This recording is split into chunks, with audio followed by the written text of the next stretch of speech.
கேரளாவோட புது மலையாள மொழி மசோதா கவர்மெண்ட் ஆஃபீஸ், கோர்ட்டு, ஸ்கூல்னு எல்லா இடத்துலயும் மலையாளத்தோட பங்கு அதிகமாகும். கவர்மெண்ட் லெட்டர்ல இருந்து ஐடி துறை வரைக்கும் எல்லா இடத்துலயும் மலையாளத்துக்கு தான் முன்னுரிமை.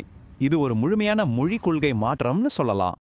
இது வெறும் மொழி பிரச்சனை இல்ல, இது அவங்களோட எதிர்காலம் சம்பந்தப்பட்ட ஒரு விஷயம். ஆனா இந்த கவலைகளுக்கு நடுவுல ஒரு முக்கியமான விதிவிலக்கும் இந்த பில் இருக்கு.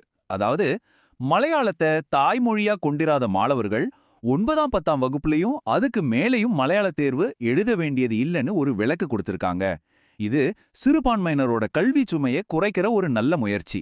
இந்தியாவோட மொழிக் கொள்கையே ரொம்ப ஒரு நுட்பமான பேலன்ஸ் தான். அதாவது எந்த ஒரு மொழிக்கும் தனிப்பட்ட முக்கியத்துவம் கொடுக்காம எல்லா இந்திய மொழிகளையும் சமமா ஊக்குவிக்கணும். நம்ம மாநிலங்களை மொழிவாரியா பிரிச்சிருந்தாலும் மக்கள் வேலை, படிப்புன்னு பல காரணங்களுக்காக வேற வேற மாநிலங்களுக்கு போறதால அந்த மொழி எல்லைகள் இப்போ கொஞ்சம் கொஞ்சமா மங்கிடுச்சு. நாம இப்போ ஒரு மொழி கலவையா மாறிட்டோம்.